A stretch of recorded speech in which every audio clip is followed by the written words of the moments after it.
Hi everyone, you're welcome once more to this channel, Best Science Brain YouTube channel. Today we're having a physics content, a continuation of our thermal physics 1, where we treated heat capacity and speed capacity of a substance. So today we're going to thermal physics 2, and today we're going to look at some university problems. That is thermal physics meant for first year students, science students, and engineering students in the university, polytechnic, and colleges of education. Sorry. So we're going to look at their syllabus or curriculum. We'll look at some problems, many from the book Mechanism Properties of Matter by Professor P.N. Okeke and other authors. We have this book here. So Mechanism Properties of Matter for first year science students and engineering students. We'll look at some problems from this book. So we're not going to repeat the problems solved by the authors there. No, we're not going to plagiarize the book. No, we're going to look at the sizes given for students to solve at the end of the topic thermal physics or heat capacity. So to help the students. So we're not in any way advertising any textbook for anybody, but we normally work with standard textbooks. So in order to help students. So this book is used by most universities here in the country. It's written in accordance to National University Commission curriculum. So we're going to treat questions from that topic made for first year students and also for those who are doing their JUPEB. JUPEB is a joint universities preliminary education board, an A-level program made for students in universities in Nigeria.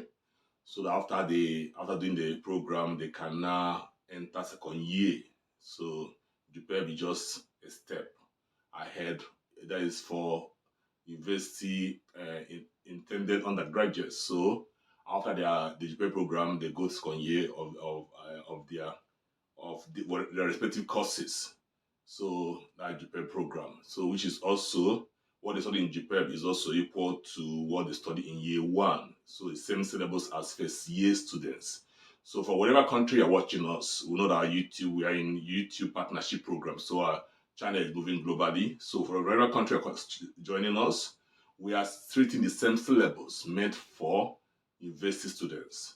But this particular topic is a topic that moves from O level. O level means secondary school or high school level to university first year. So that's why in the first aspect of this topic, thermal physics 1, we did the O level aspect. We did full O level aspect and also we introduced the first year. But we're going to continue from the video from the topic in this video. One through university aspect of this topic, and also we still bring in some O level hardcore problems also as well. So this video is also beneficial for those in senior secondary school 3 or 2, as well as those who are doing their JUPEB program and also those who are in first year of the higher institution. It's also beneficial to teachers of sciences engineering courses. So that is it. You're welcome to this channel once more, Best Science Brain. We thank our subscribers, those who have been following us on this channel. Without you, we can do nothing. We thank you. Thumbs up to you guys. We thank you guys for your try for us. And then we also thank those who are watching this video from a distance, from whatever your country you are looking at, you are watching us, you will fully understand us. The most important thing is that you're in a country, you're a science student, or you're an engineering student, or you're a medical student, and also that you understand English language. So if you're in a country whereby you don't speak English language, then you need a translator to help you understand what we're seeing on this channel. So, but science is the same everywhere you go. The syllables are the same. So today we are going back. We're going to round up the topic specific heat capacity of substance. After treating problems on it, we're going to take various problems on this topic, both university work, JUPEB program, and also those undergraduates, that is the O-level students, secondary school level. We're going to round up everything. We're going to take a holistic approach. So when we are done with the with the specific capacity, we may move into latent heat as time permits us. So this is your YouTube moderator, the same Dr. B on this channel. So we also want to introduce, with time, we're going to also introduce mathematics topics. And so this channel is meant for mathematics, chemistry, and physics. So stay connected always to the channel. If you're not subscribed to the channel, look at the subscription button, tap on it only once and get subscribed to the channel. If you're subscribed, you don't need to subscribe again. You're already a partner of this channel. Share a video to students. Look at the 3 dots below the video. You can see about 3 or 4 dots. Click on that dot and then press on the share button. Share the video to students at a WhatsApp group or your friends in WhatsApp or student WhatsApp group that need the channel, undergraduates or O-level students that need this topic. So after this topic, after heat, we treat everything about heat. We can go to mechanics, can go to other aspects of physics, go to vectors. We see treat for physics. I promise you, we'll be treating from O-level background and then move to first year background to cover all ground. So that even if you're in the university, you don't have a good O-level orientation and you study with us, we're going to start from the scratch and move on to your own level. So that is it. So we are now on this topic again. Now, remember that in the first channel, if you're not watching the first video on thermal physics, please go to the first video, thermal physics, and watch it before you come to this particular video. So, because this video is going to be a boom. Now, we have explained what is meant by heat capacity. We said that the quantity of heat inherent in an object, the quantity of heat an object possesses, which an object can give out, lose, or gain, depends on 3 factors. The mass of the body. The greater the mass of the body, the higher the amount of heat it will contain. It also depends on the difference in temperature. It also depends on the nature of the body. Good conductors radiate more heat than bad conductors. So we now have this equation. We say that heat, quantity of heat, varies directly as the mass and the change in temperature. Refer to our first video. Then we bring in a constant. We now say H equal to MC change in temperature. That constant C is what we call the specific heat capacity of the substance. You also remember in our first video, we also talk about ways by which we can determine the value of C. Specific capacity, we define it as the quantity of heat required to raise the temperature of a unit mass. And when we say unit mass in physics, refer to 1 unit mass, could be 1 kg or 1 gram. The quantity of heat required to raise the temperature of a unit mass of a substance through 1 Kelvin is called the specific heat capacity of a substance. And then we mention the different methods by which we can determine the specific capacity of a substance. We discussed in the first video the electrical method, whereby a electrical heater is introduced into a solid or a liquid. Electrical energy is then passed into that liquid for some time or passed into the solid for some time. And then the principle there is that the electrical energy, when the heater or the coils of the heater is heated up, the heat is transferred from the heater to the liquid or to the metal. So we follow a principle that says IVT equal to MC change in temperature for that method, whereby I is current, V is potential difference, and T is time. Then M is the mass of the liquid or the metal, C is the heat capacity of the liquid or metal, and then this is the change in temperature.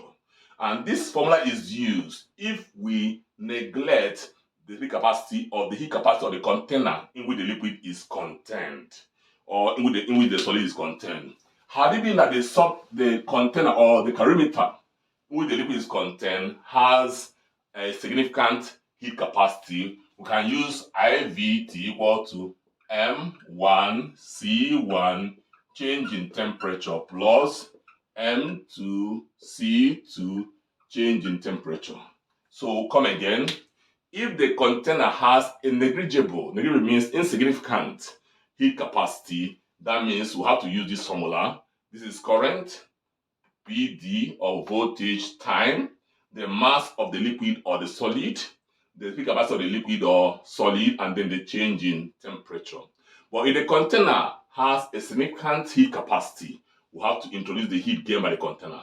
IVT, M1, mass of the liquid or solid, C1, speed capacity of the liquid or solid, then change the temperature, then M2, mass of the container or calorimeter, then C2, speed capacity of the container or calorimeter, then this is the change in temperature. But if the calorimeter has a negligible or insignificant speed capacity, then this value should be neglected. We now use this formula. And I remember it said from Ohm's law, this is equivalent to I squared RT. This is also equivalent to, so this is equivalent to this. So this can be used in place of that. Or we can still use V squared T over R. So all these are equal to each other. Or we can still use PT power times time. So any of these can be used in place of IVT and equated to either this or either the above. Now, we have done this, and then we also look at the method of mixture by which you can determine the speed capacity of a substance. Method of mixture whereby a hot object is heated and transferred into a cooler object. That method of mixture. And that one we'll now talk about heat gained or heat lost by the hot object equal to heat gained by the cooler object. That's the method of mixture which we discussed. Then we also mention other methods. We mentioned the mechanical method, which is studied mainly for first year students and A-level or JUPEB program. Mechanical method, and then the continuous flow method.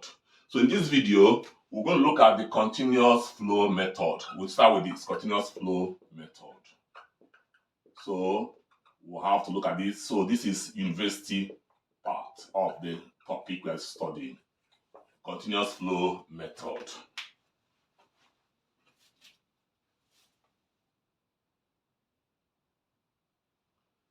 So in this method, the continuous flow method, we can see on the whiteboard the diagram drawn for this method of determining the speed capacity of a substance. And this method is only used to determine the capacity of a liquid. It's not meant for solid, of a large volume of liquid.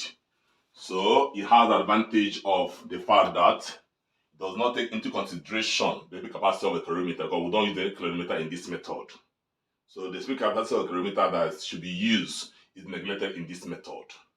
And those are another advantage that can be used to determine the capacity of a large volume of a liquid. Then if you look at the diagram, you have a constant head tank over there containing the liquid whose speed capacity is being determined. And that liquid is allowed to pass through a glass vessel. So this is a glass vessel, a glass tube at a constant flow rate. So you can see the liquid passing through this. And then in the glass vessel, there's a heater, a heating coil. I said a heating coil in it. That heating coil is connected to the ammeter, to the cell, and to the resistor. So, and also the voltmeter over there. So the water or whatever liquid you want to determine its speed capacity is heated electrically by means of electrical elements that have the heating element inside of it. So as being heated, then there are two thermometers here, A and B. This is the entrance thermometer, A, and this is the exit thermometer, B. So as the liquid enters, the A takes the initial temperature. As it leaves, the B takes the final temperature. So that's why A is called the entrance thermometer and B is called the exit thermometer. So when the liquid is heated, it flows out into a collecting vessel. So this is the continuous flow method on the whiteboard displayed for you. So we're going to now describe the calculations or principles involved in the continuous flow method. So we'll now move to that aspect now. So we'll now look at the principle of the continuous flow method. So let the mass of liquid pass through the glass tube be equal to M1. Let the specific heat capacity of the liquid, which we want to determine, be equal to C. Let the temperatures measured by the two temperature difference, by measured by the two thermometers, the entrance and the exit, be equal to delta theta, which is going to be theta 2 minus theta 1. Okay? Then let the current passed be equal to I. Let the voltage or potential difference measured across the wire be equal to V. The time of the experiment be equal to T. So these are information that you need in order to evaluate or explain the principle involved in continuous flow method. So having done that, the first is we have to determine the energy. I'll look at the energy supplied by the heater. So we now say heat energy supplied by the heater,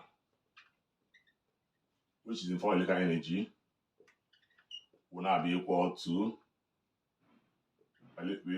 to IVT or I square RT if you convert from Ohm's law. So the heat energy supplied by the heater given by IVT. Then also when I look at the heat gained by liquid, heat energy gained by liquid will now be equal to the mass of liquid, which is M1, times the capacity of liquid, which is C, then times the change in temperature, which is delta theta. Okay? So I come again. Heat is supplied by the heater in form of electrical energy given by current times voltage times time, or I squared RT. Then heat gained by the liquid is mass times its mass times its capacity times change in temperature. Then heat lost to the surroundings, which is constant in the experiment, can represent this one as H. So we'll now find the sum of the heat gained by the liquid and the heat lost by the surrounding. Let's call the sum as HS. So that's going to be N1C plus H. Sum of the heat gained by the liquid to the heat lost by the surroundings. I repeat the process again. We have to list the amount of liquid. Capacity of the liquid is C. The change in temperature is different between the initial and final temperature measured by the two thermometers. Current passed through I. Then voltage V across the wire. Time T. The electrical energy supplied by the heater is IVT, current at both times time. They will now find the heat gained by the liquid, which is MC, change in temperature. We'll now look at the heat lost to the surrounding. We'll represent that heat as H. The sum of these two will now be given as HS, which is this plus that. So, having done that, the next thing we'll now do is this. We'll now equate heat energy supplied by heater to heat gained by liquid plus heat lost to surroundings. Equate these two. So the heat energy supplied by heater given by IVT. We now say IVT, that the heat energy supplied by heater equal to heat gained by liquid, which is N1C, change in temperature, plus heat supply lost to the surrounding, which is H. So that's the first equation. We call this equation 1. So this is very important, equation 1. So we're going to refer back to this equation. We can write it up here or over there as IVT equal to N1C change plus H. So that is very important. Refer this as equation 1. Okay, we'll continue.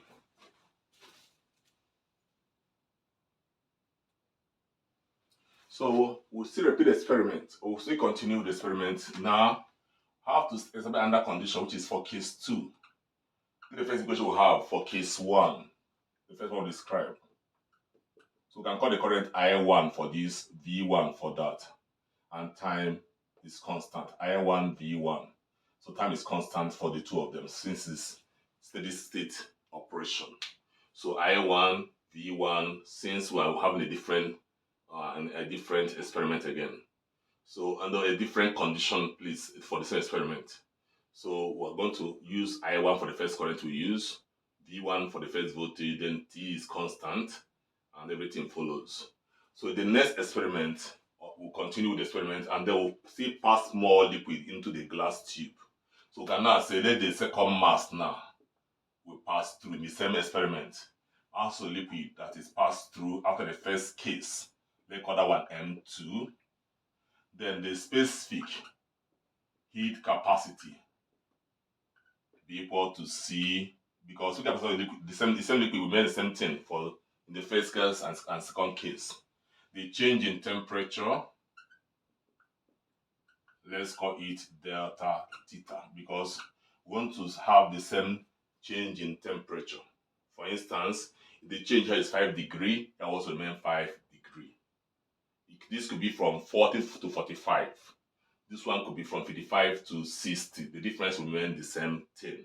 Even though the initial and final temperature of the cases may be different, but their changes will remain the same. Then having done that, then current used for this case is, they call it I2. Voltage, they call it V2. Time, for steady state, the time of the two remain the same, T. And then, having done that, we can see obtain another equation for case 2 that looks like this. Follow the same principle as in case 1. When I have I2 V2 T, that is liquid energy supplied by the heater equal to heat energy gained by the liquid, which is now M2 now. M2 for the mass of liquid, then C remaining the same for both of them, and the change remaining also the same for both of them. Then the heat lost to surrounding, which is certain H for both of them. So you look at the two cases or the two conditions, this equation 2. For the two conditions done in the same experiment. The only difference is that the first current pass in the initially is I1, the voltage V1. The second case, current pass is I2, after this one has been done, voltage V2. The mass of liquid M1 in the first case, this one M2, the same liquid. And you know that there is something constant in both of them. Time is the same. Time is the same both of them. If you use 5 minutes here, 5 minutes there, but I and V remain different. Then the speaker capacity of the liquid, since the same liquid remain the same, the change in temperature remain the same. The heat lost to the surrounding remain the same.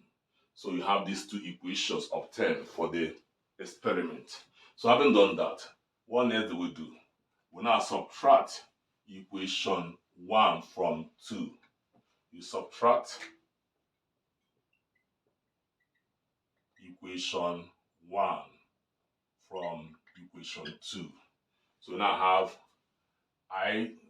I2V2T minus I1V1T. That is this minus that equal to M2C change in temperature minus N1C change in temperature. Then that is this one minus that. The remaining H and H. We now have plus the heat lost surrounding minus this. So since these two are equal, they'll cancel out. What I left with this, we factorize this. So since the time is the same for the two, they'll bring out the time T equal to I2V2 minus I1V1. Factorizing this side. And you come to this side, you see that the value of C remain the same for both of them. So what then do? We factorize out C, and then we now have a factorize out and bring out C. So since of course we'll be looking for C, so C now becomes equal to M2 change in temperature minus N1 change in temperature. So having done that, you now make C the subject. Since C is nothing but the speak capacity of the liquid which you're looking for, you may see the subject of the formula. So having done that, C now becomes equal to T into I2V2 minus I1V1 all over M2 theta minus N1 theta. So since they're going to have the same change in temperature, you can as well factorize the denominator. So it's going to be T into I2V2 minus I1V1 all over change the temperature applying M2 minus M1. So this is the equation used to solve problems on continuous flow method of specific capacity of a substance. So we're going to now move into problems involving continuous flow method for first year students and then JUPEB A-level students. After doing that, we can now look at different problems on heat capacity, and then before we move to latent heat. So let's look at this problem on the board, demonstrating the continuous flow method. The question on the board. So this question says, the rate of flow of a liquid in a continuous flow calorimeter was recorded as 6.5 times 10 to the power minus 4 kilogram per second when a current of 5 amperes causes a temperature rise of 5 Kelvin at a steady state of 3 volts.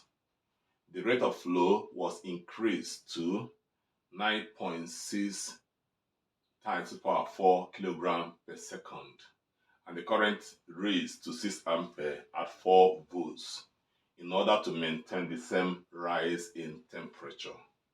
Calculate the specific heat capacity of the liquid.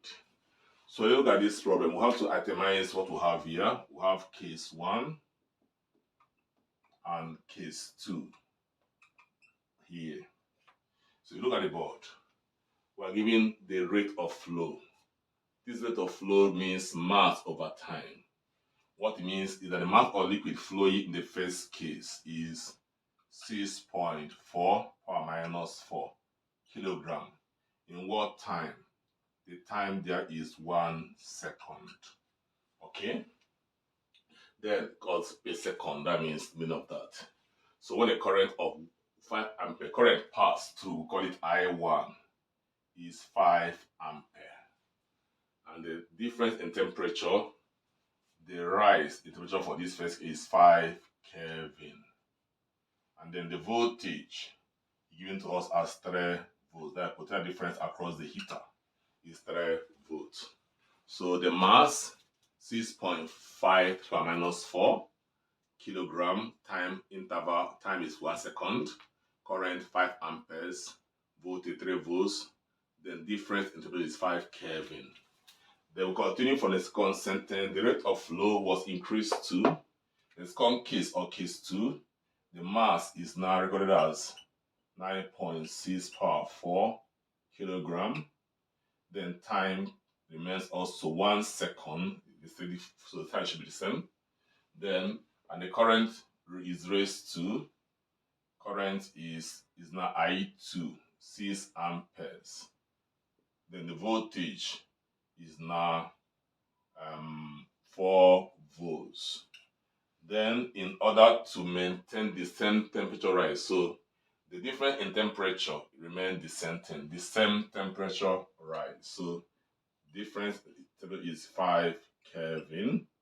So you see that our time, one thing constant here, time is constant, and also temperature is also constant.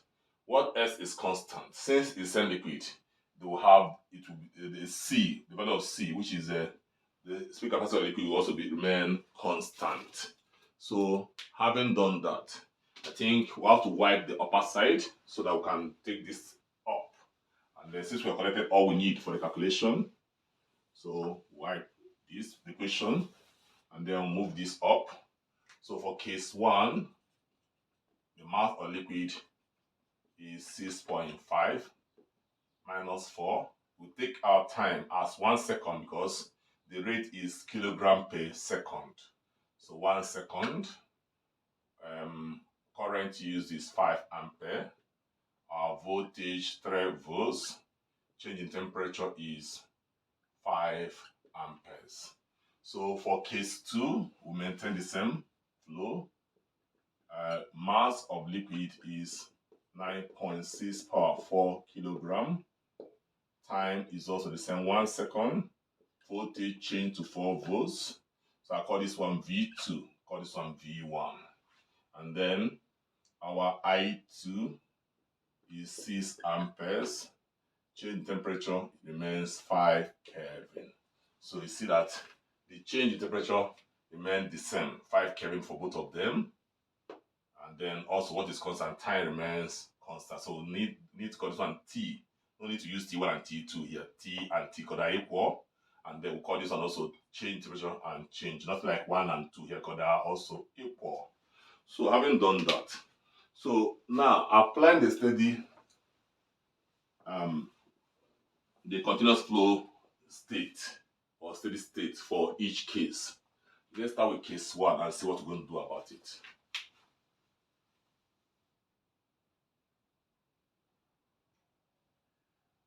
So for case 1, heat supplied by heater. Again by IVT, I1 V1 times T. The current is 5. The voltage is 3. Time is should be second in SI unit. And that gives us 15 volts. Okay. Then heat gained by liquid should be given as M1C change in temperature. Mass of liquid passing through is 6.5 power minus 4 kilogram in SI unit. Mass of liquid which we're looking for C, change in temperature is 5. Multiply all this together, we're going to have 0.00325. 0.00325 C. Then heat lost to surroundings, we can call that HS. Sorry, call it H.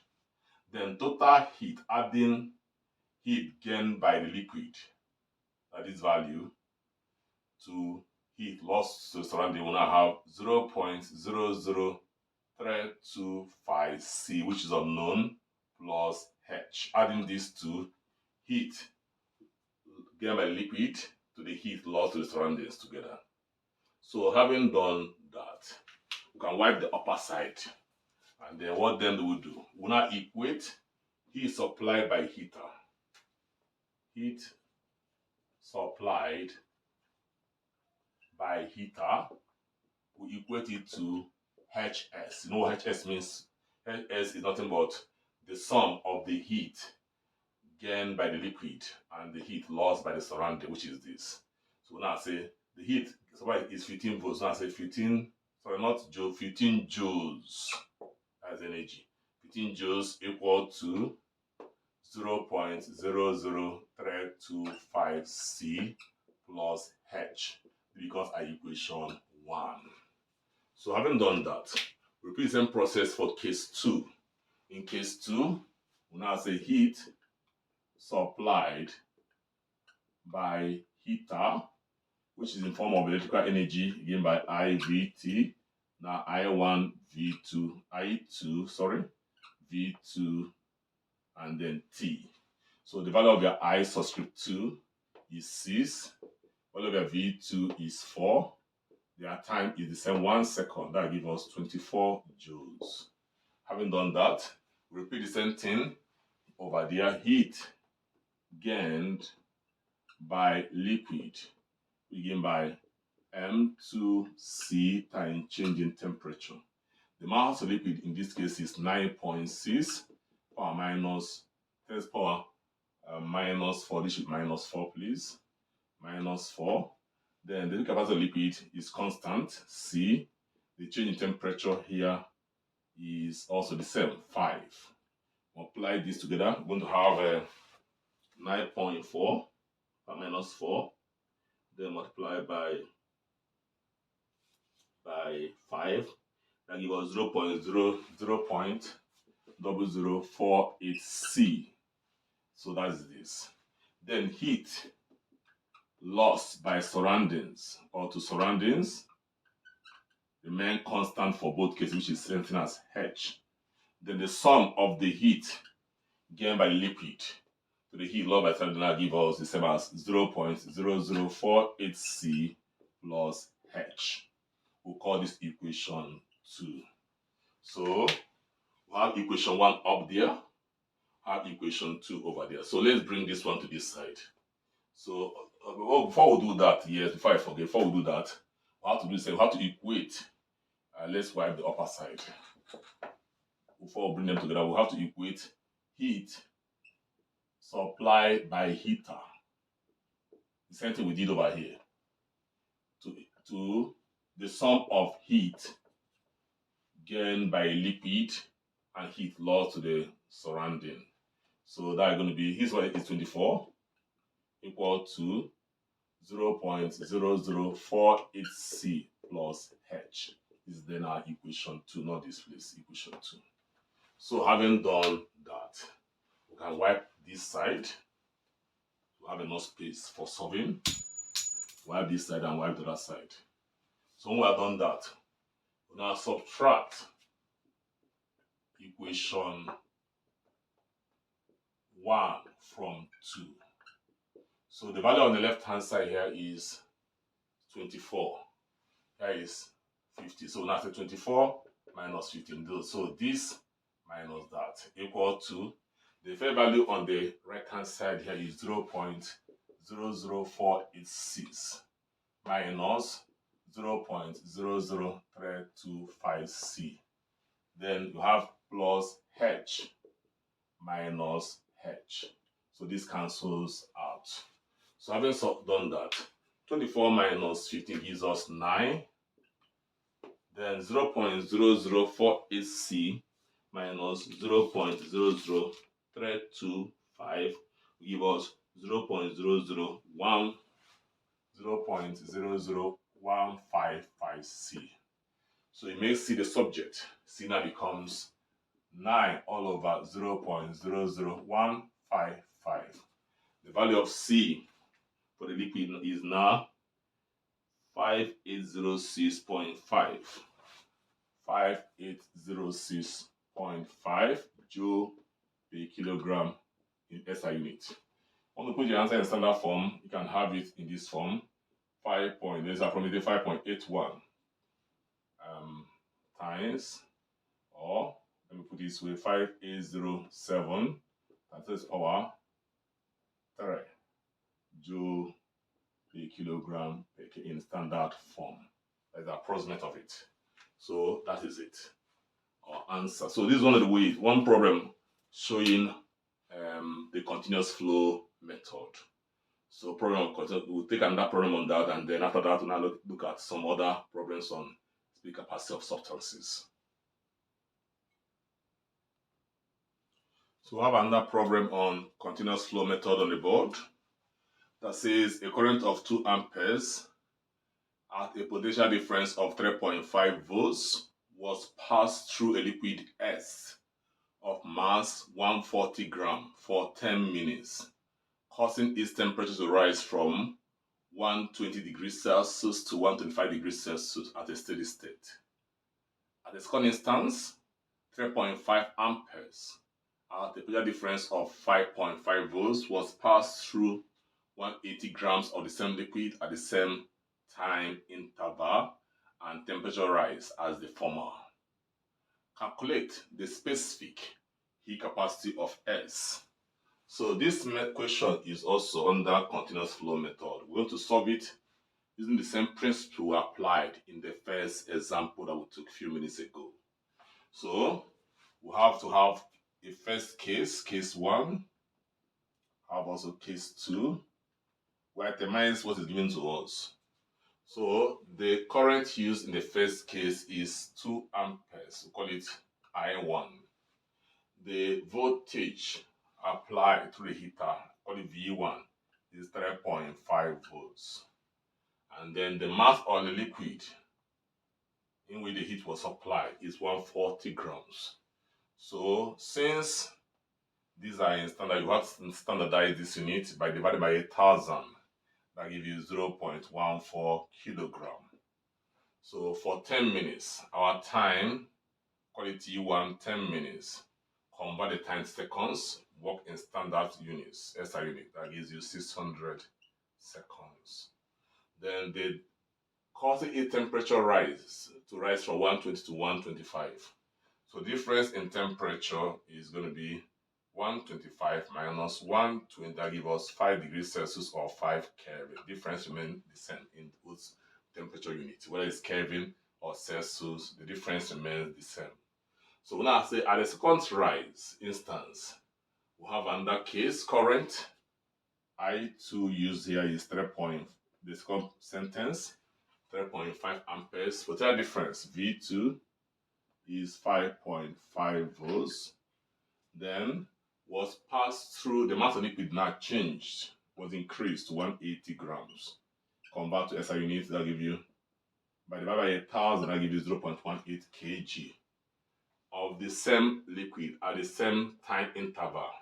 At the same time used for the both of them, since it's steady state, this is also 600 seconds for this. So, and then the same temperature rise. So, different temperature here becomes also the same 5 Kelvin as in the former. So, having done that, we are now going to take these values up, rewrite the equation since we have gotten what we need, and then solve critically. So, having done that, we can divide the board into 2. Case 1 and then case 2. So the current here is 2 amperes. The voltage is 3.5 volts. The time is 600 seconds. The correct time is the same. So we can say heat supplied by the heater. In this first case, begin by current, voltage, and time. That is going to be 2 times 3.5 times 600. So when we solve this, we're going to have 4,200 joules. So continue. The mass of the liquid is 0.14 kg. The change in temperature is given as 5 Kelvin. So we can now talk about heat gained by liquid. That gives us M1C, change in temperature going to be, the mass is 0.14. The value of C is unknown, we're looking for it, and then our change is 5. And that gives us 0.70 C. So having done that, we'll continue. Heat lost to surroundings, which you call HH. So we now have HS. HS, as we explained in the first example, is the sum of the heat gained by liquid to the heat lost to the surroundings. That gives us 0.70 C plus H. Having done that, the next thing we'll do, we'll now say heat supplied to heat by heater will now be equal to HL. That is the sum of the heat lost by the liquid to the heat gained by the liquid to the heat lost to the surroundings. So that will give us the heat supplied by the heater is what we get it as. We got it as 4,200 joules equal to 0.70 C plus H. This becomes our equation 1. So having done that, we'll now go to the other part of the board and work for the second case.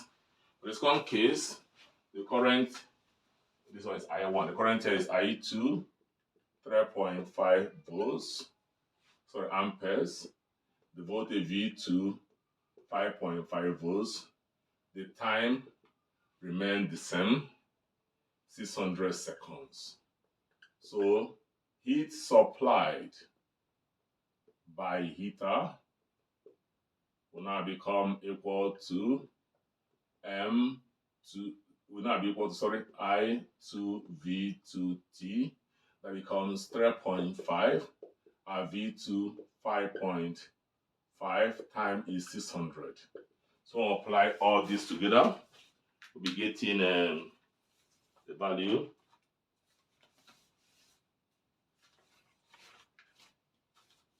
We're getting okay.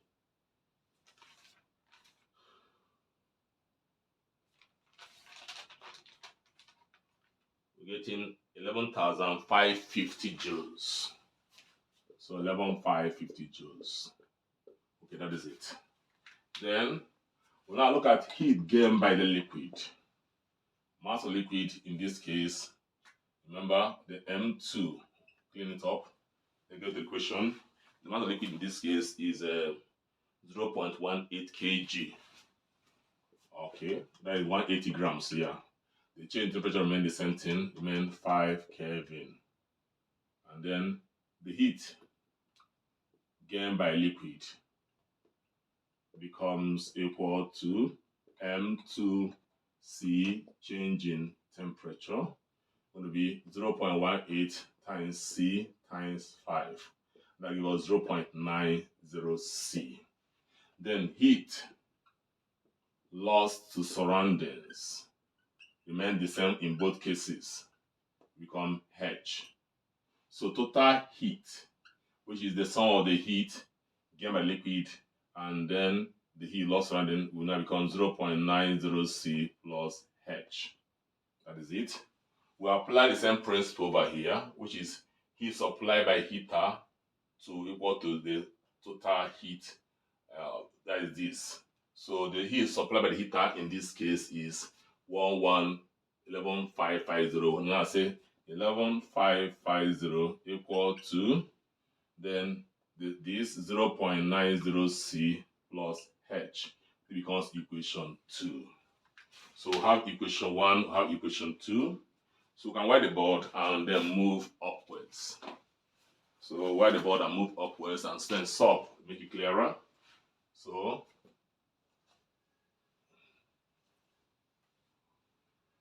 have equation 1 as 4200 equal to 0.770 C plus H, equation 1.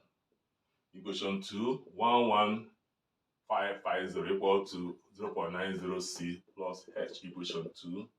So you subtract equation 1 from 2. So this 11,550 minus 420, subtract the values on the left hand side, equal to the value here right is 0.90 C minus 0.70 C. Remember that H will cancel H, as we did in the first example. So when you subtract the left hand side, you're going to have 7350. So 7350, subtract this, I'm going to have 0.20 C.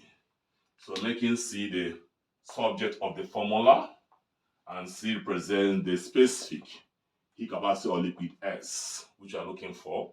So C now becomes 7350 all over 0.20. So having done that, our final answer gives us 36,750 joule per kilogram per Kelvin, or in other form, 3.675 times 10 power 4 joule per kilogram per Kelvin as a final answer to this problem.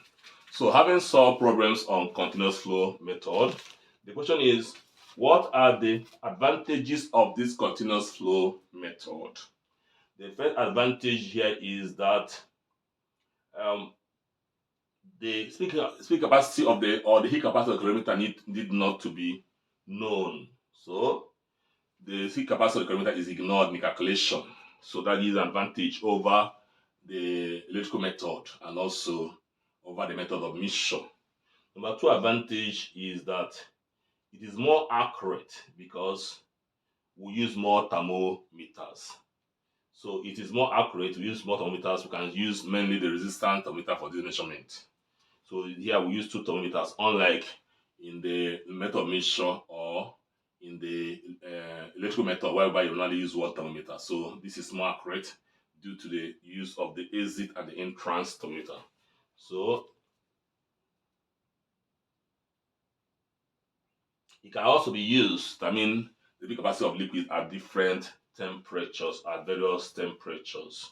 So these are the major advantages of this method or continuous flow method. Then does it have a disadvantage? Yes. One of the major disadvantages of the method is that this method used to determine the specific capacity of liquid only in large amount, mainly for liquid and not used for solid. And then when you use for liquid, you determine the capacity of liquid, and that liquid was present in large amount. So it normally is not used to determine the capacity of liquid that are in smaller volume or in smaller amount. So that's the major disadvantage of this method. So having done that, we are now going to look at some other problems, university problems, some other problems on this topic. We'll solve all through, or not on this continuous flow, but on heat capacity generally. We'll start with the university work. Then from that book, which we introduced earlier on, Making and Properties of Matter. Then after that, we look at the problem. These sizes, they're not the ones that are solved though. We don't repeat people's work. So we're going to solve the ones that are given out that weren't solved. So, and then after that, we can now look at other problems all through and bring in some SSCE problems, those ones that are tough, and then round up this heat capacity. So look at this problem on the board, taken from the book Mechanism and Property of Matter for university students, for science and engineering students. So this question is called from the sizes given at the end of the topic, heat thermal physics or heat capacity.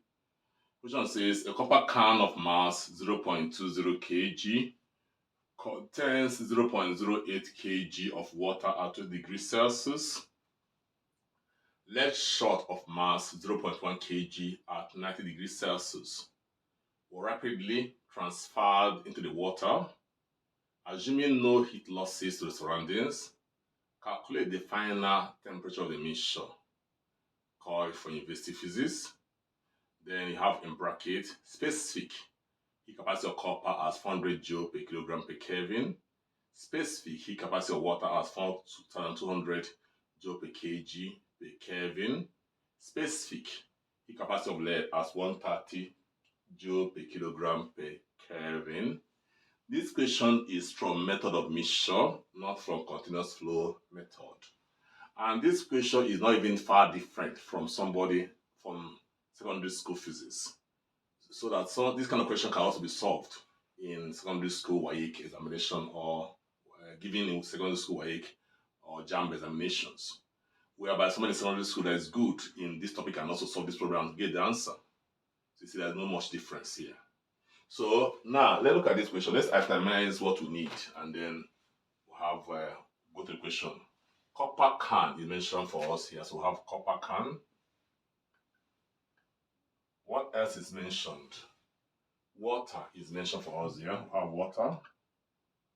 And also lead shot is mentioned for us. 3 items are given to us here. So this problem, so this is a 3-component issue, 3-component system. We have 3 components here: copper can, water, and lead. So mass of the copper can, let's call it M, 0.20 kg.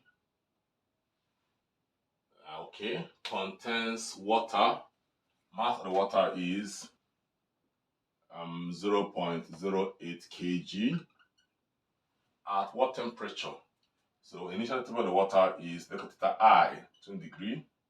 And as we explained in our first video on thermal physics, we say that the previous video we made, the initial video introduced as well, we say that when 2 objects are in contact, they attain thermal equilibrium. That means they will not have the same initial temperature. So see, the water is inside the container. they'll have the same initial temperature. So here is also the same 20 degrees Celsius. So lead shots of mass. Mass of lead shot is 0.1 kg. At what temperature? Initial is 90 degree, or transferred into the water in the chronometer.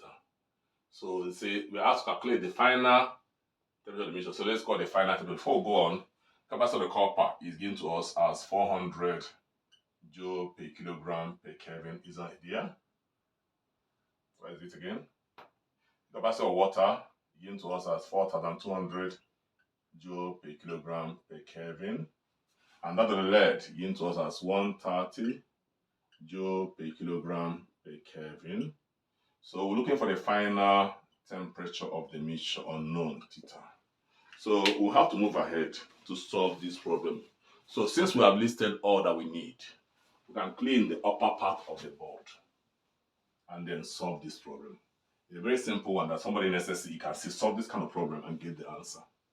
So if you're in SS3, also right away, you're also preparing yourself for phase C work. So having done that, we can draw, as we manage to do, our temperature scale. So if you look at the three items, the one that has a higher temperature is lead, the lead shot. So which is at 90. So here is 90 for the lead shot. So the lead shot will lose heat. It's dropped inside a copper can.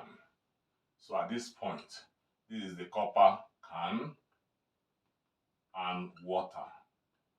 And these two are at 20 degrees Celsius. So when the lead is dropped, the temperature of the lead will fall, while that of the copper and water will rise to a final temperature. You see, we explained this diagram in our first video. The change in temperature for the lead because change the difference between the final and the initial.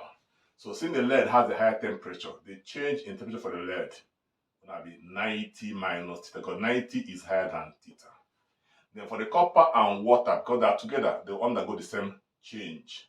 The change in temperature is now going to be theta minus 20. Not 20 minus theta, because theta is higher than 20. But we did 90 because 90 is higher than theta. We can't do theta minus 90. If you do theta minus 90 for this, we're going to get a negative answer, which is wrong. So this for the one losing heat. So the change will be is initial minus the final. For the ones gaining heat, the change will become the final minus their initial. Having done that, we now proceed to find heat lost by lead shots. We given by mass of the lead times capacity of the lead times the change in temperature. Mass of the lead shot given to us here is 0.1. Capacity of the lead is 130.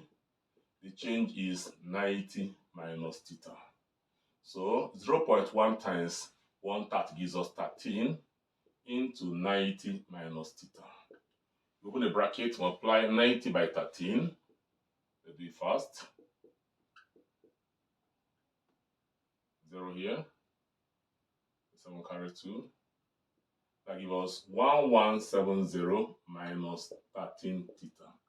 So this, you can call this equation 1. This is the heat lost by lead. 1170 minus 13 theta. So having done that, we'll now look at the one gaining heat. Copper can and water. We'll now look at heat gained by copper can. The same formula, MC change in temperature. The mass of the copper can is 0.2. Capacity of the copper is 400. The change in temperature is going to be theta minus 20 times theta minus 20. So 0.2 times 400, that is 2 over 100, give us 8. It's very sure, no, will give us 80. 2 over 10, that is 0.2 times 400. You have to do, that is 80 into theta minus 20. You open the bracket, 80 times that give us 80 theta minus 1600. So that is the heat gain by water. We can call that equation. Gain by copper is equation to gain by the copper can. 80 theta minus 1600. Then we look for the heat gained by water because two things are getting heat. They're moving up. So heat gained by water. So heat gained by water, the same MC change in temperature. The mass of the water is also given to us. Get it from the question. The amount of water is given. I cleaned it, but let me get it. The amount of the water is 0.08. So 0.08 kilogram. The price of water is 4,200. The same temperature change for the water and the can, that is theta minus 20. So 0.08 times, that is 0.08 is 8 over 100 times 4200, 00 here. 8 times 2 is 16.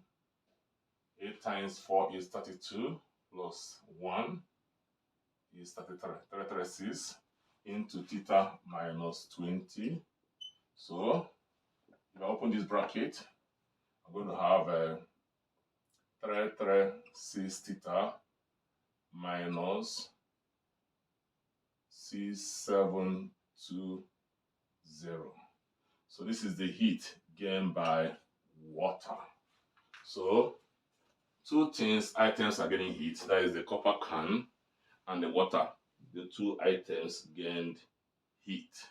So having done that, we'll now look at total heat gained. So total heat gained will now be equal to the heat gained by water and the heat gained by the copper can. The heat gained by the copper can is equation 2, that is 80 theta minus 1600 added to 336 theta minus 6720. So this is the total heat gained.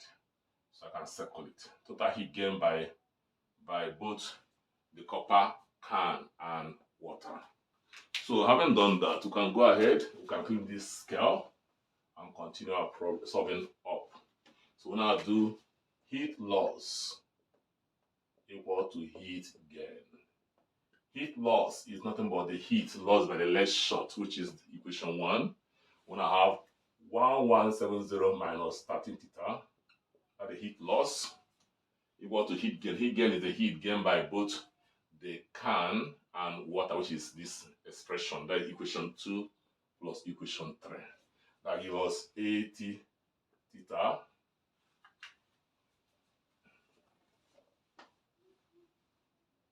minus 1600 plus 336 theta minus 6720. We now collect like terms.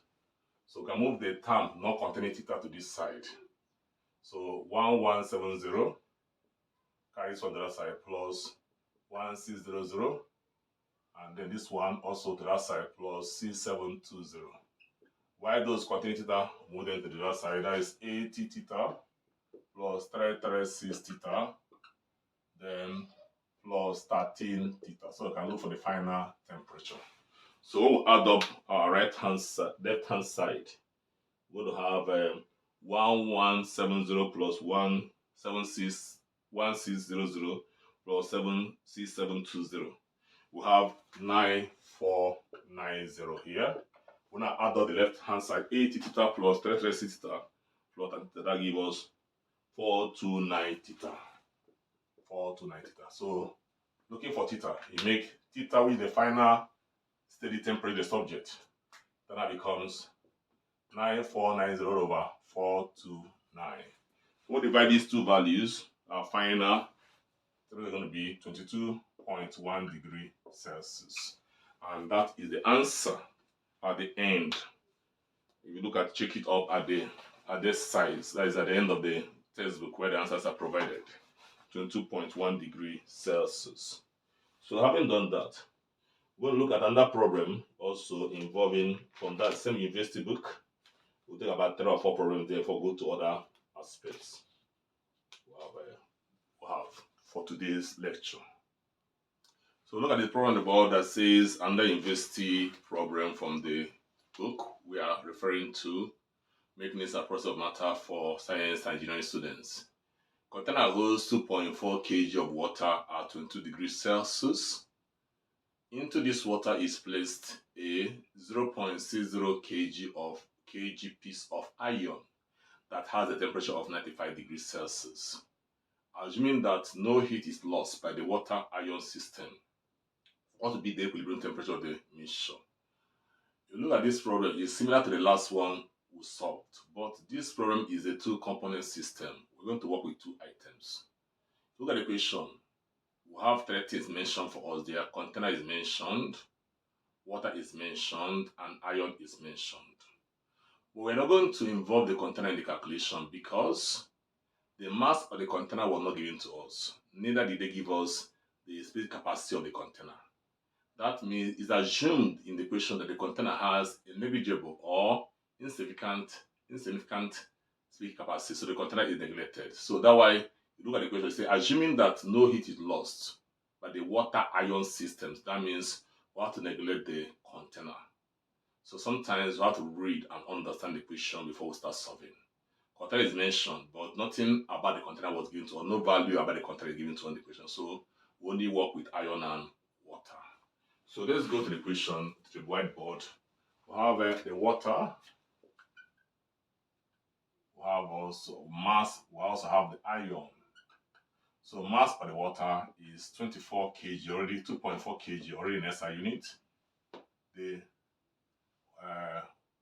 mass of water, yes. And the initial temperature of the water is 22 degrees Celsius. So into this water, we have iron drop into it, 0.60 kilogram. Temperature of the iron is initially 95 degrees Celsius. We're given the space capacity of water and iron, respectively. Water is 4,200 joule given to in SI unit, and then that of iron, 460 joule per kilogram per Kelvin. Then we're asked to find the final temperature. So it's that this question is somehow or somewhat simpler than the first one because the last one we did. So this is only two systems. So we can go ahead and solve this. Before we solve it, I think we have to simplify this problem by sketching our temperature scale. So the scale, we have the one at the higher temperature, 95, iron over there, while lower temperature water, 22. So the iron is dropped into water.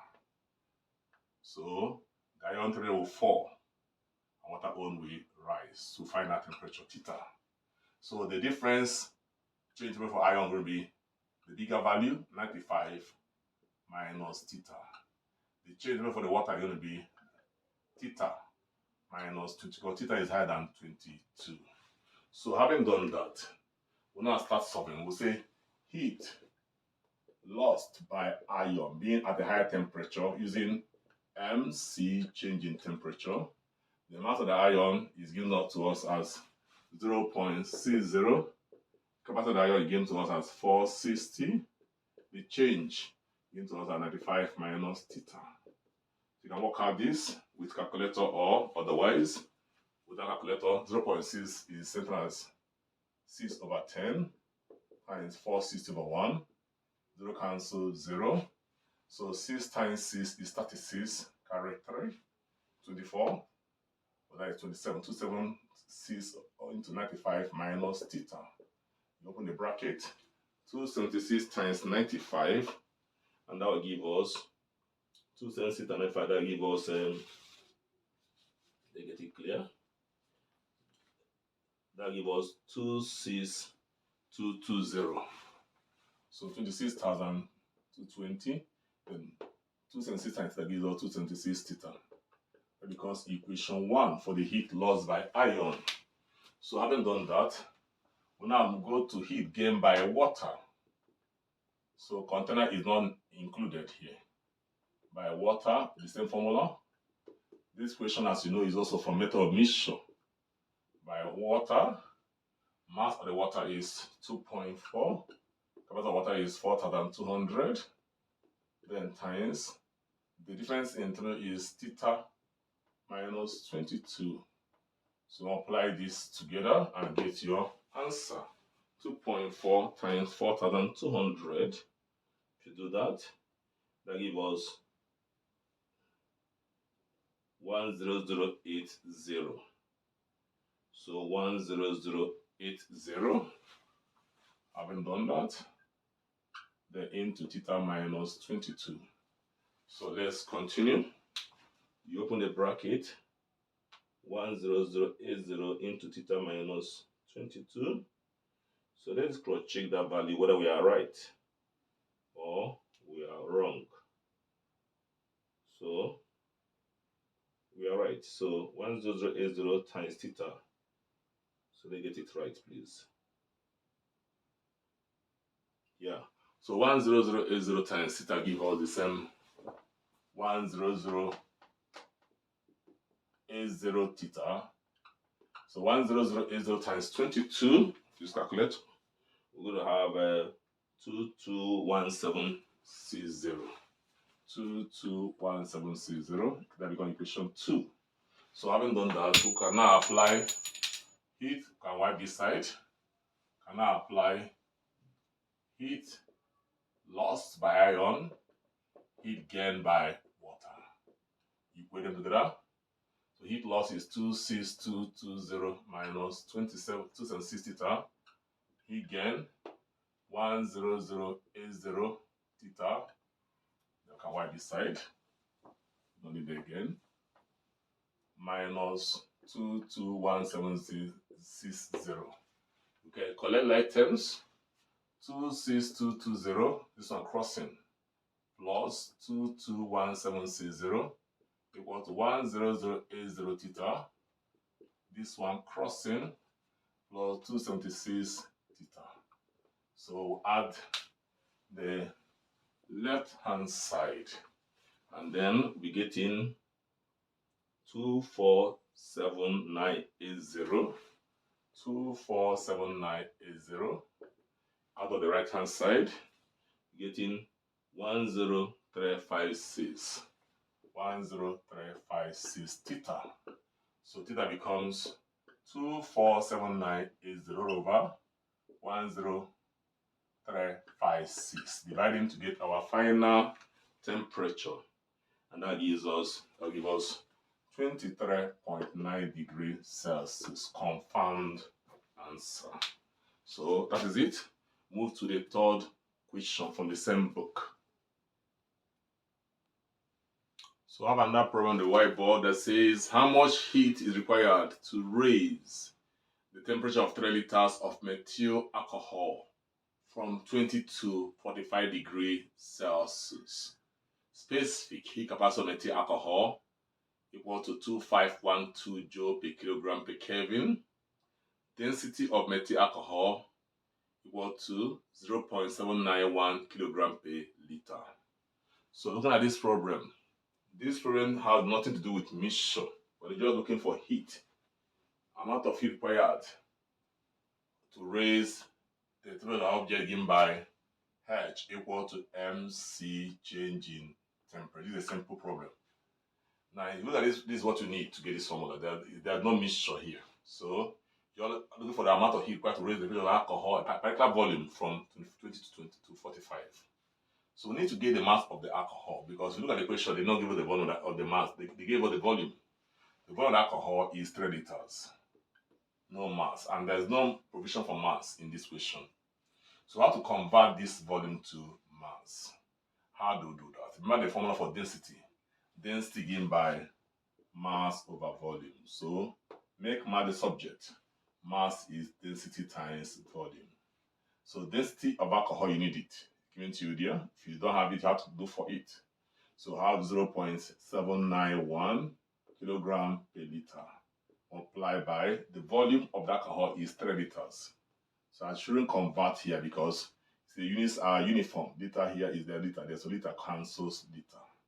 So the mass of the alcohol becomes 0.791 times 3, When we apply these two terms, we're going to have 2.373 kilogram at the mass of the alcohol.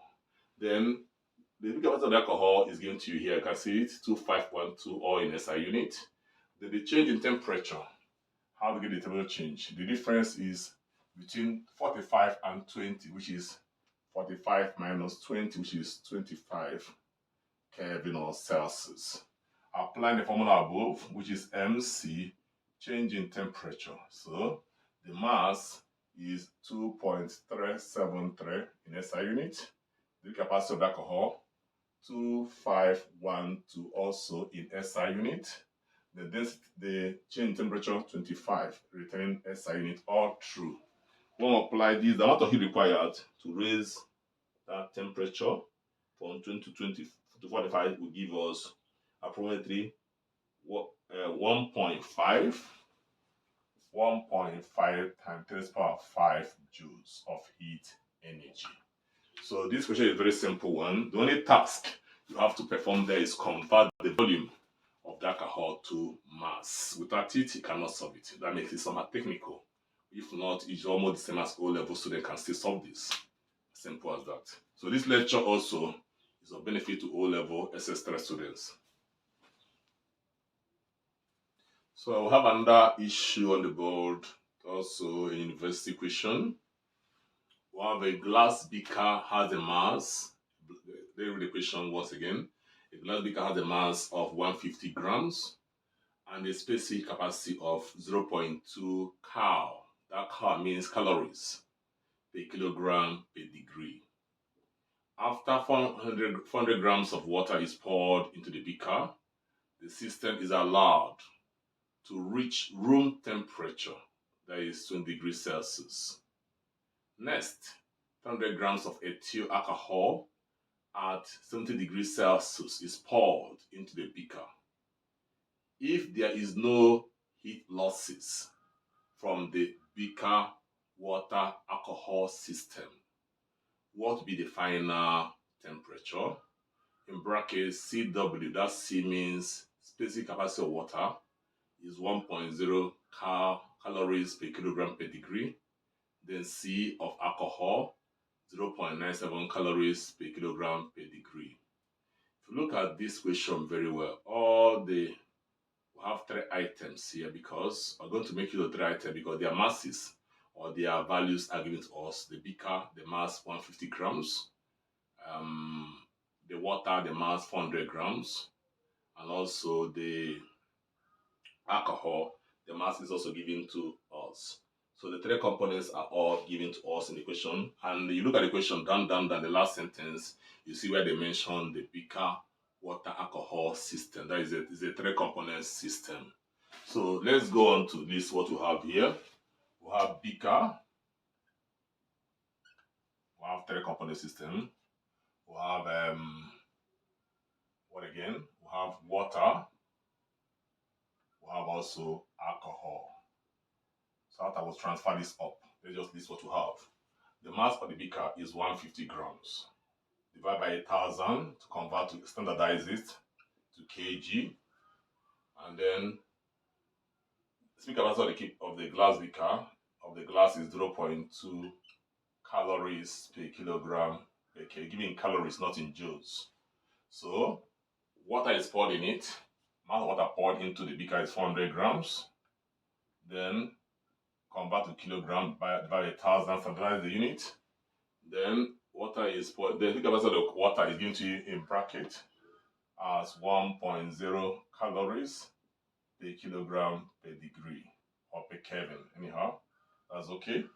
Then the system is allowed to reach room temperature. That means the initial temperature of the water is 20. That's the room temperature given to you here. The beaker will still have the same 20 because both of them are in thermal equilibrium. They are together, they also have the same initial temperature as we explained before.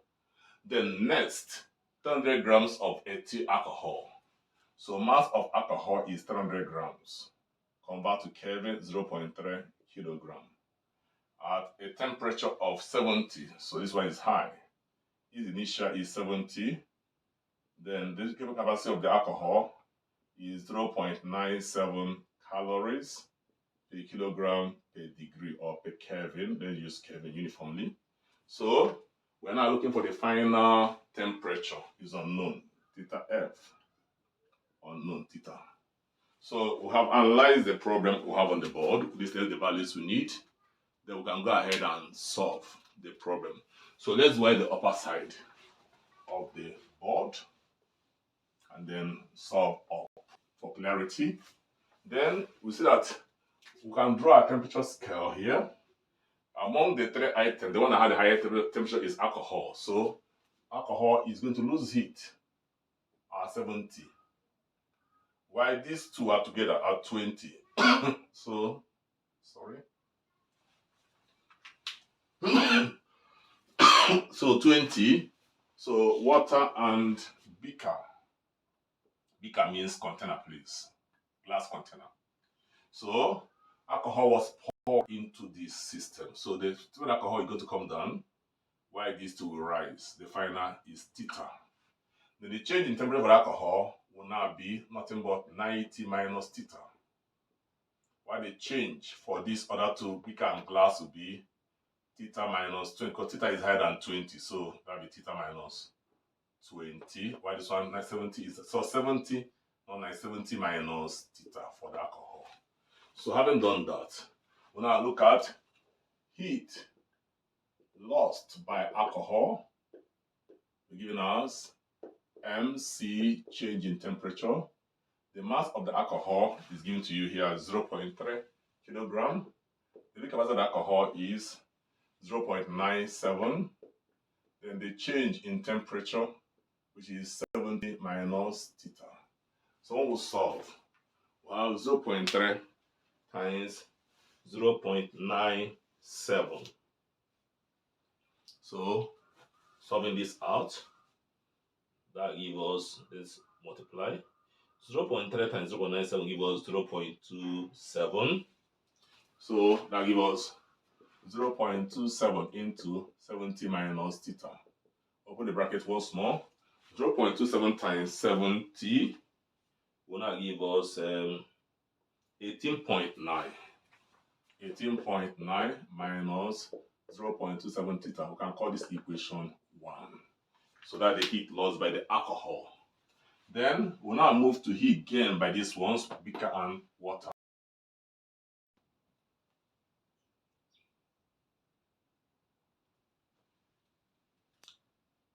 So look at, for total heat gain will now be the sum of heat gain by the beaker and the heat gain by the calorie meter. So I'll have on the board, add them together. We'll now have a total heat gained. That'll be the sum of the two. It becomes 0.03 minus 0.60. Then plus this one, 0.40, 4 theta plus minus 8. So that becomes the sum of the heat gained by the beaker and the heat gained by the calorie meter. So having done that, so now I'm going to do heat gain equal to heat lost, or heat lost by alcohol equal to heat gained by the two, by beaker and water. So heat lost by alcohol is 18.9 for equation 1 minus 0.27 theta, while heat gained by water and calorimeter is what we added up here, 0.30 theta minus, let me clean the other side, minus 0.60 plus 0.4 theta minus 8. So let's collect like terms. Collecting like terms, we now have 18.9, then this crossing over plus 0.60, then plus 8 equal to 0.30 theta plus 0.4 theta, then plus 0.27 theta. So if you add up the left hand side, we are going to have 27.5 I know the left hand side 27.5 years, 27.5 on this side. Then I know the right hand side, we're going to have 0.03. This is the error here. This should be 0.03. Please, 0.03 for this one. Yeah, 0.03 plus 0.4 plus 0.27. That gives us 0.7 theta. Give us 0.7 theta. So look for theta. Theta now becomes 7.5 all over 0.70. So solving this clearly, we're going to have 39.3 degree at the final equilibrium temperature of the beaker water alcohol system. So having done that,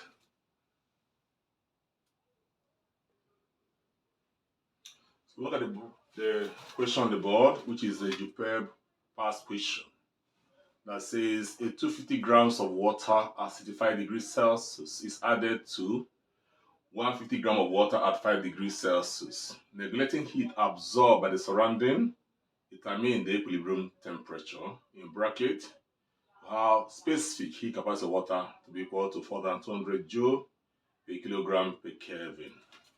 So this question is very simple. We have water.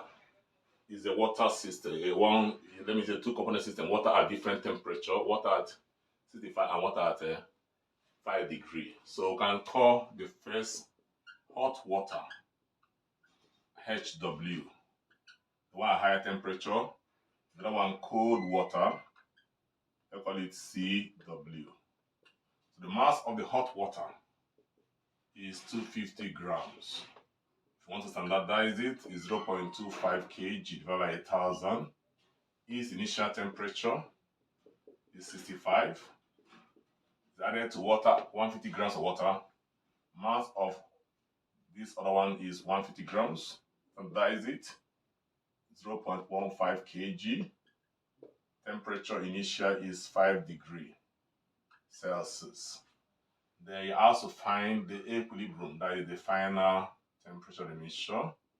And then 50 grams of water is the same in both cases, irrespective of the difference in temperature.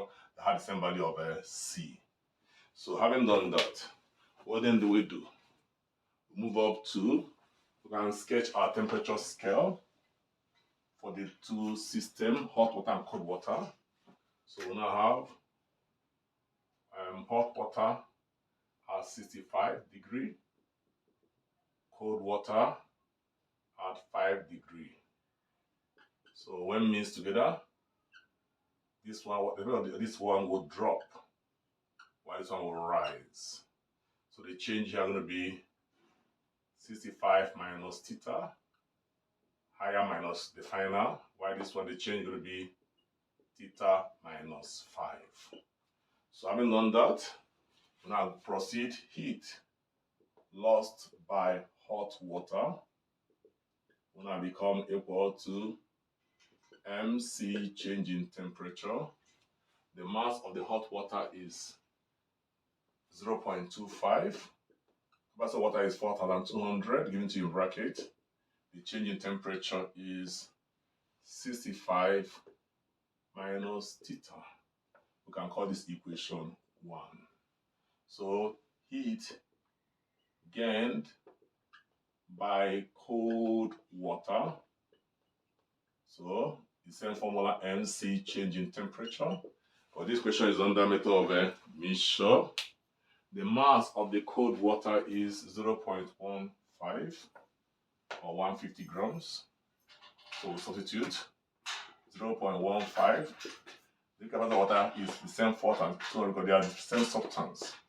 Then the change in temperature is going to be theta minus 5. And call this equation 2. And now I say heat lost by hot water equal to heat gained by cold water.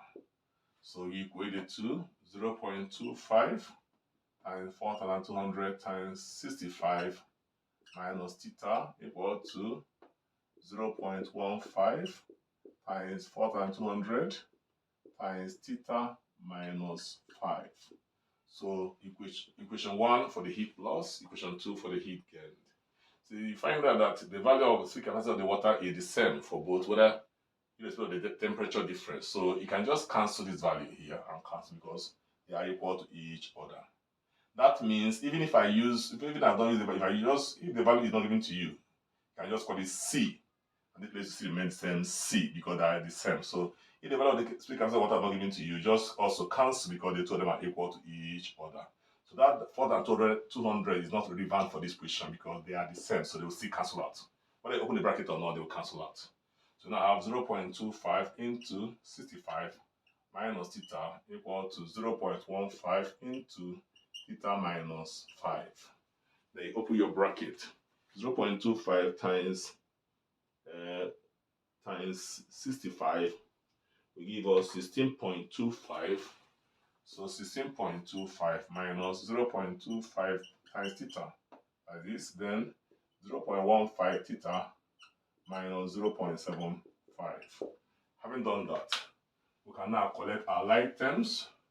So 16.25, then this one crossing over, plus 0.75 equal to this one crossing the other side, 0.15 theta, then crossing over, plus 0.25 theta. Adding up the left hand side, 16.25 plus 0.75 gives us 17. Adding up the right hand side, 0.15 plus 0.25 gives us 0.4 theta. That becomes 17 all over 0.4. That gives us 42.5 degrees Celsius. That's the final temperature. That's the answer to the question. So we're going to take one more problem on this topic and then we'll wind up. So we'll take one more question, an SSCE question, but it's still relevant for this topic. That says, an electric heater raises the temperature of 120 grams of water in a thin light vessel through 10 Kelvin in 2 minutes. When placed in 70 grams of water contained in a metal vessel of mass 0.55 kg, the temperature rises through 9 Kelvin in the same time. Calculate the A, heat supplied in 2 minutes by the heater. So we're going to solve this question one after the other. So we're going to solve it one after the other. So let's go to the first sentence. To solve the first question, heat supplied in 2 minutes by the heater. The first sentence says, electric heater raises the temperature of 120 grams of water in a thin light vessel through 10 Kelvin in 2 minutes. So how do we go about this? Heat supplied by the heater in 2 minutes. So what do we do? In the first question, we are given the mass of the water. Now M 120 grams, which is 0.12 kg converted to SI unit. And that water is contained in a light vessel. That means I don't know, we're silent on this for now. The water was heated through 10 Kelvin. This is 10 K. 10 Kelvin. So the change in temperature is 10 Kelvin for the water. And the time is 2 minutes, which is 2 times 6 giving us 120 seconds. So having done that, we are asked to find the heat supplied by the heater in 2 minutes. So everything we are looking for is embedded in the first sentence.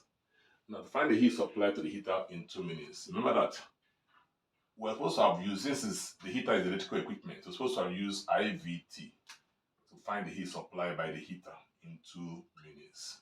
But they didn't give us the current, they give us the potential difference.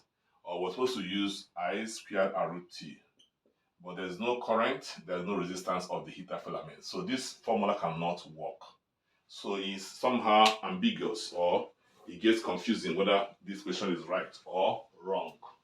But the question is right. How do we know it's right? Because you know that heat supplied to the heater, or supplied by the heater, sorry,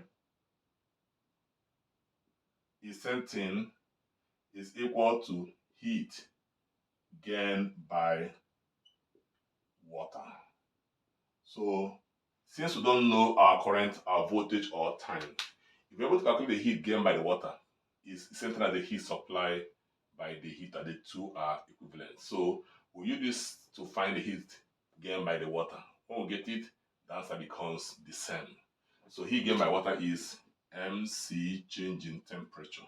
And that is equivalent to the heat supply by the heat, because the heat lost by the heat is equal to heat gained by the water.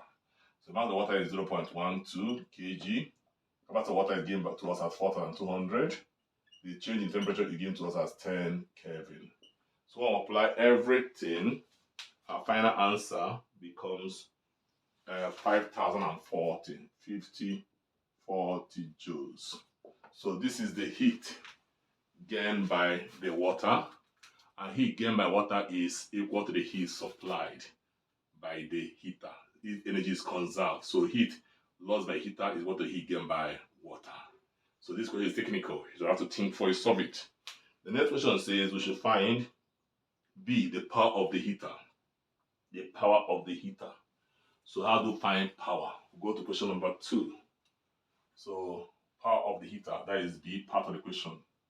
So power, again by, in physics, power is work or energy. This time around, heat energy over time. So heat energy supplied by the heater over the time taken. And the heat energy supplied by the heater again is what we obtained in question A, power, which is 40 joules over time. The time is in 2 minutes. Convert the time to second, that is 2 times 60 in seconds. So that becomes 40 over 120 seconds. Joule is going to center as watts. So when you divide 40 by 120, the power of the heater is 42 watts. So our power is 42 watts. 42 watts is the answer to question B. Question B is 42 watts. Having done B, we'll go to question C. Question C says heat supplied to the 70 grams of water. Heat supplied to 70 grams of water. We'll now go to the second sentence. Says when the same heater is placed in 70 grams of water contained in a metal vessel of mass 0.55 kg, the temperature rises through 9 Kelvin in the same time. The same time refers to the same 2 minutes. So we're looking for the heat supplied to the 70 grams of water. The mass of water is 70 grams here, which is 0.07 kg converted to SI unit. Then that water is in a metal vessel of mass 0.55 kg. The difference in temperature is 9 Kelvin. So the temperature of the water rose by 9 Kelvin. So the heat supplied to this water, given by MC, change in temperature. The mass of the water here is 0.07.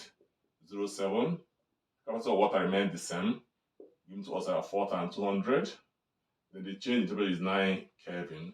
Multiply these values, then you can now get the heat supply to the water. That gives us 2,646 joules. 2,646 joules. That's the heat gained by the 70 gram or supplied to 70 gram water. Now the D question says we should find the heat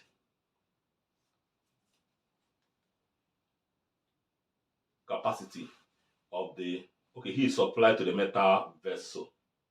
Heat supplied to the metal vessel. So how do we go about it? So if you look at the question, they did not give us the mass of the metal vessel. It's not here. Okay, they give the mass of the metal, that is 0.55 kg. But we don't know the speaker. We can't use this formula to find it because we don't know the speed capacity of the metal vessel. So you can't possibly go and use 4,200 to solve for metal. This is for water. So what do we do? If you read the question very well, you're told that the heater was used to raise water of mass 120 grams to a temperature difference of 10 Kelvin. The same heater was immersed in a metal vessel containing centigrams of water. So now, what absorption do we make here now? We should know that heat lost by heater will now be equal to heat gained by the water, this by 70-gram water plus heat gained by metal vessel, because the heater was used to heat the water contained in the metal vessel. So we want to find the heat gained by the metal vessel. Since we cannot get it by using MC, change in temperature, the value of C is unknown. We apply this principle. Whatever the heater loses goes to the water and the metal containing the water. So you now make the heat gained by the metal the subject of the formula. So let's use the upper side of the board. So when I say heat gained by a metal vessel or supplied to metal vessel will now become equal to heat lost by heater, which we got in equation 1, equation A, minus heat supplied or gained by 70-gram water, making this the subject of the formula. So from the A part of the equation, we are obtaining the heat supplied by the heater in 2 minutes. Remember that the question says that the heater also supplied the same amount of heat to the metal vessel and the water in the same time interval. So the heat supplied by the heater we got in question A is 50/40. So now I have 50/40 minus heat supplied to 70-gram water, which we got in the previous question as 2646 minus 2646. So 2646. So that will give us the heat supplied to the metal vessel. And the answer is 2394 joules. 2394 joules as our answer. So having done that, we'll now go to the last question that says we should find the specific heat capacity of the material of the vessel. Okay, there is another question before that. Yeah, the heat capacity of the metal or the vessel. Heat capacity of the vessel. So this one is the heat supplied to the metal vessel. So the E part is the heat capacity of the vessel. So let's not skip that. So heat capacity of the metal vessel. So how do I find heat capacity of metal vessel? Heat capacity of metal is Cp. Remember from our first video, given by mass times specific heat capacity. So, but we don't know the value of C, so this cannot work for us. We don't know the capacity of the metal vessel. So it's question F. We have to find this. So this formula cannot work for us. What else do we do? Remember that H given by MC change in temperature. Good. So, and you know that MC is your Cp. So we can say H equal to Cp change in temperature. You see that? Replacing MC with Cp, and Cp represents the heat capacity. So you make Cp the the formula. So Cp becomes equal to H over change in temperature. The heat supplied to the metal vessel is 2394 joules. Then our change in temperature is 9 Kelvin. Remember that the change in temperature is 9 Kelvin in the equation. So heat was supplied to the 70-gram mass water and then the vessel.